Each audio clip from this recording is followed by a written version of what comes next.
शेतकरी बंधूंनो, बऱ्याच गावामध्ये खारी असते, चुनखडीची जमीन असते. बऱ्याच शेतकऱ्याचे प्रॉब्लेम आहे. सोयाबीन हे आपल्यासाठी आर्थिक उलाढाल करण्याचं पीक आहे. पण सोयाबीनमध्ये असं होतं, इकडचं बघा यांचं पीक आहे आणि त्यांच्या भावाचं इकडे पीक बघा, दोन्ही जमीन एकच आहेत. फक्त एका जमिनीमध्ये फोड झालेली आहे. फरक असा आहे की यांनी चुनखडीची जमीन ओळखली आणि त्या पद्धतीने ट्रीटमेंट केली. या जमिनीत आपण काय काय अन्नद्रव्य दिले? काय नाही, सल्फेट केले, सल्फेट दिले फवारणीमधून आणि बुरशीनाशक पुन्हा एक फवारणी केली. 2 फवारण्या झाल्या माझ्या. आता याची पेरणी 18 जून आणि याची 1 दिवस अगोदर आहे, 17 म्हणजे 17 जूनची आहे. दोन्हीच्याही पेरण्या एका दिवसाच्या आहेत. आजचं पीक बघा, इकडचं पीक बघा.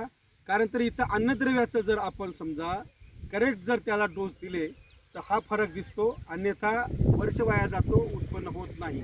आणि इकडचा लाईव्ह फरक आहे. फक्त याने झिंक आणि बुरशीनाशकाचा वापर केला, यांनी झिंक आणि फेरस वगैरेचा वापर नाही केला. त्याच्यामुळे इथं फरक फार मोठा दिसतोय.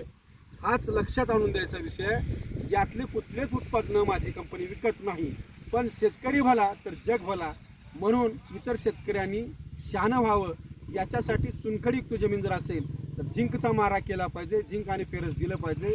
ते आपण अतिरिक्तही देऊ शकतो, खतामध्येही देऊ शकतो आणि स्पेशल मिक्स मायक्रोन्यूट्रनमध्ये देखील देऊ शकतो. पण मिक्स मायक्रोन्यूट्रनमध्ये त्याची प्रमाण मात्रा ही कमी असते. पण स्पेशल यांनी झिंक आणि फेरस दिलेला आहे म्हणून यात दिसतो तो फरक दोन भावाच्या मधला आहे. म्हणून मित्रांनो, अन्नद्रव्याचं पोषण व्यवस्थित जर झालं तर पिकाचे वाढ आणि विकास व्यवस्थित होतो. आणि त्याच्यासाठी फक्त NPKचीच गरज नाही, तो 16 प्रकारचे अन्नद्रव्य असतात. त्याला कुठली गरज आहे, त्याची डिफिशियन्सी काय ही ओळखत चला आणि त्याच पद्धतीनं ट्रीटमेंट करा. नक्कीच उत्पन्न आपल्या हातात आहे.